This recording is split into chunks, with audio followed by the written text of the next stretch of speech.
Hello, everyone. Sawubona. In South Africa, where I come from, Sawubona is the Zulu word for hello. There's a beautiful and powerful intention behind the word because Sawubona literally translated means, I see you, and by seeing you, I bring you into being. So beautiful. Imagine being greeted like that. But what does it take in the way we see ourselves, our thoughts, our emotions, and our stories that help us to thrive in an increasingly complex and fraught world? This crucial question has been at the center of my life's work, because how we deal with our inner world drives everything, every aspect of how we love, how we live, how we parent, and how we lead. The conventional view of emotions as good or bad, positive or negative, is rigid. And rigidity in the face of complexity is toxic. We need greater levels of emotional agility for true resilience and thriving. My journey with this calling began not in the hallowed halls of a university, but in the messy, tender business of life.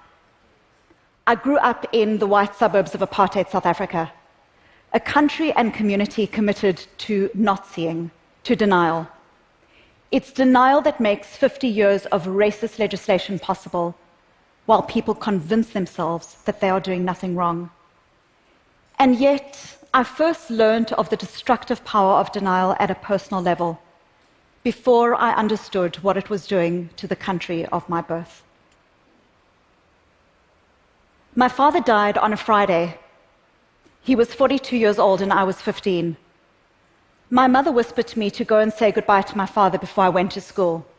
So I put my backpack down and walked the passage that ran through to where the heart of our home, my father lay dying of cancer. His eyes were closed, but he knew I was there.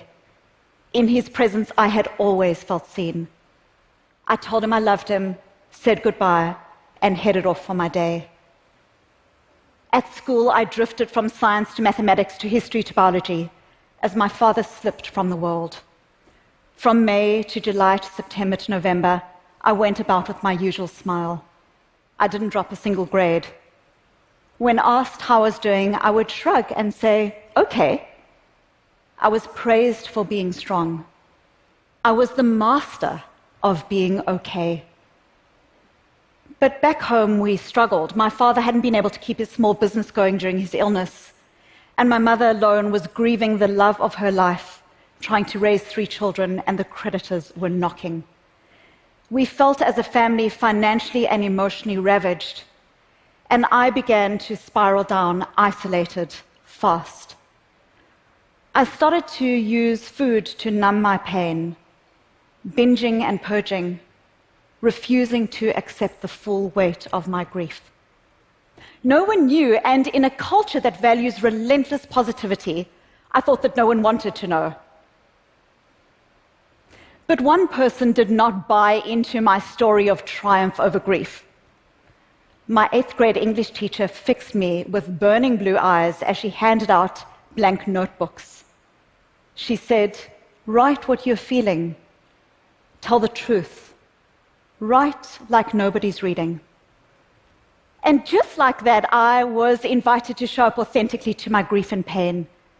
It was a simple act, but nothing short of a revolution for me. It was this revolution that started in this blank notebook 30 years ago that shaped my life's work, the secret, silent correspondence with myself. Like a gymnast, I started to move beyond the rigidity of denial into what I've now come to call emotional agility. Life's beauty is inseparable from its fragility. We are young until we are not. We walk down the streets sexy until one day we realize that we are unseen.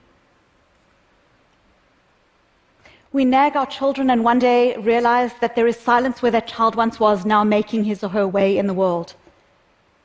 We are healthy until a diagnosis brings us to our knees. The only certainty is uncertainty, and yet we are not navigating this frailty successfully or sustainably. The World Health Organization tells us that depression is now the single leading cause of disability globally, outstripping cancer, outstripping heart disease. And at a time of greater complexity, unprecedented technological, political, and economic change, we are seeing how people's tendency is more and more to lock down into rigid responses to their emotions. On the one hand, we might obsessively brood on our feelings, getting stuck inside our heads, hooked on being right, or victimized by our news feed. On the other, we might bottle our emotions, pushing them aside, and permitting only those emotions deemed legitimate. In a survey I recently conducted with over 70,000 people, I found that a third of us, a third, either judge ourselves for having so-called bad emotions, like sadness, anger, or even grief, or actively try to push aside these feelings. We do this not only to ourselves, but also to people we love, like our children. We may inadvertently shame them out of emotions seen as negative, jump to solution, and fail to help them to see these emotions as inherently valuable. Normal, natural emotions are now seen as good or bad. And being positive has become a new form of moral correctness. People with cancer are automatically told to just stay positive. Women to stop being so angry. And the list goes on. It's a tyranny. It's a tyranny of positivity. And it's cruel, unkind, and ineffective. And we do it to ourselves, and we do it to others.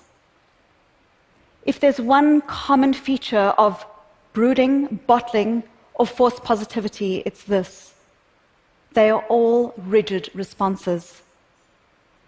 And if there's a single lesson we can learn from the inevitable fall of apartheid, it is that rigid denial doesn't work. It's unsustainable for individuals, for families, for societies. And as we watch the ice caps melt, it is unsustainable for our planet. Research on emotional suppression shows that when emotions are pushed aside or ignored, they get stronger. Psychologists call this amplification, like that delicious chocolate cake in the refrigerator. The more you try to ignore it,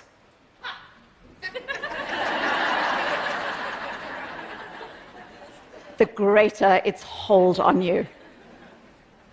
You might think you're in control of unwanted emotions when you ignore them, but in fact, they control you. Internal pain always comes out. Always. And who pays the price? We do. Our children, our colleagues, our communities.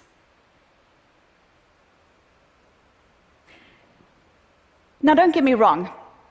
I'm not anti-happiness. I like being happy. I'm a pretty happy person. But when we push aside normal emotions to embrace false positivity, we lose our capacity to develop skills to deal with the world as it is, not as we wish it to be. I've had hundreds of people tell me what they don't want to feel. They say things like, I don't want to try because I don't want to feel disappointed. Or I just want this feeling to go away. I understand, I say to them, but you have dead people's goals.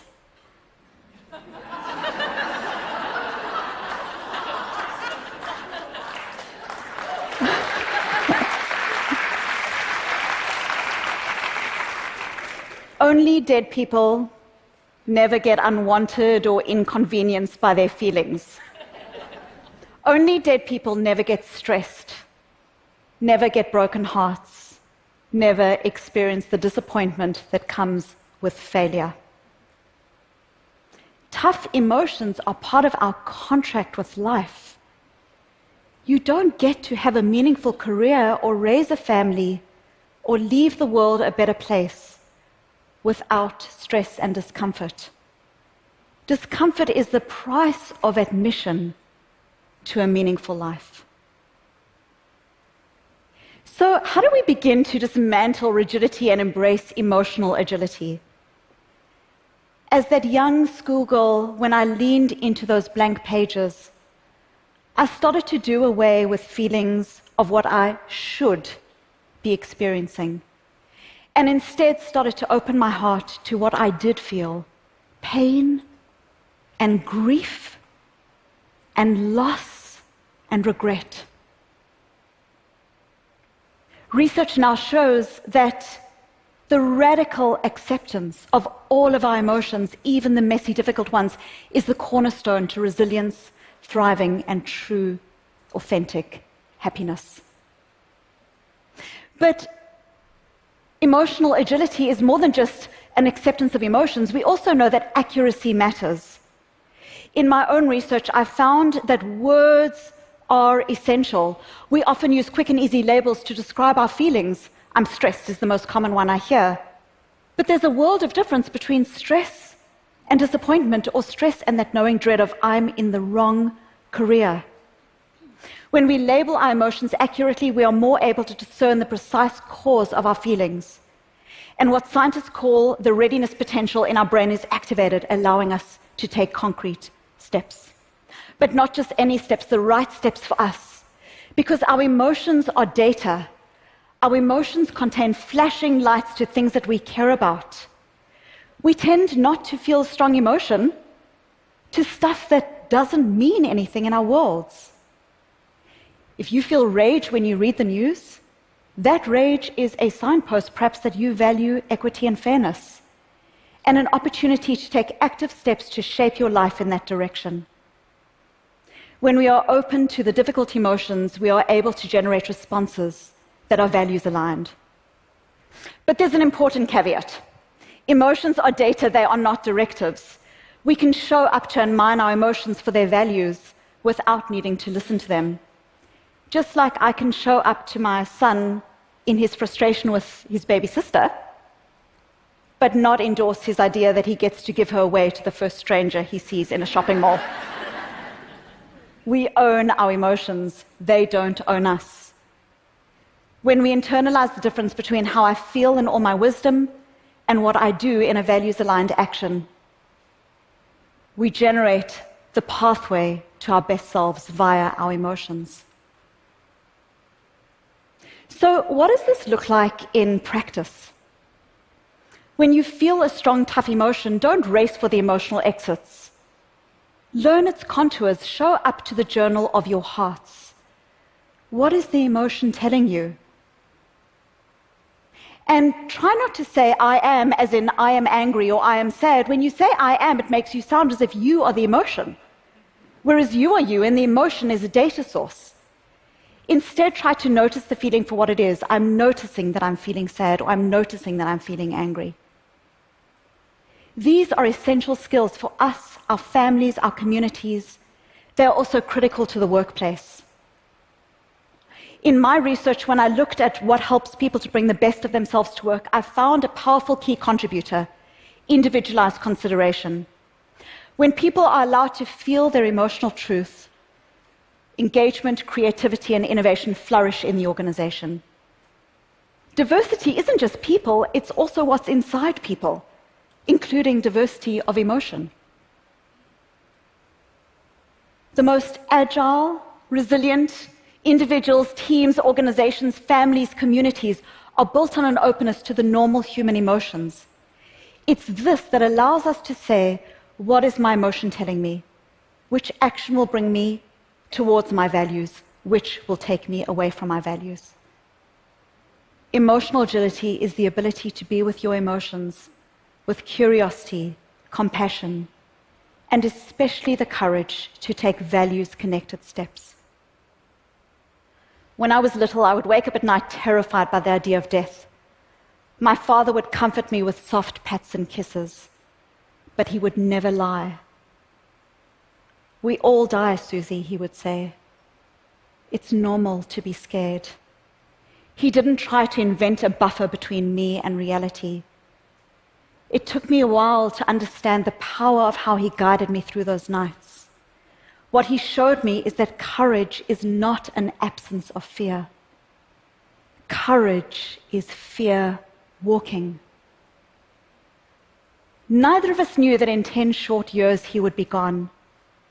And the time for each of us is all too precious and all too brief. But when our moment comes to face our fragility in that ultimate time, it will ask us, are you agile? Are you agile? Let the moment be an unreserved yes. A yes born of a lifelong correspondence with your own heart. And in seeing yourself, because in seeing yourself, you are also able to see others too. The only sustainable way forward in a fragile, beautiful world. Sawubona, and thank you. Thank you. Thank you. Thank you.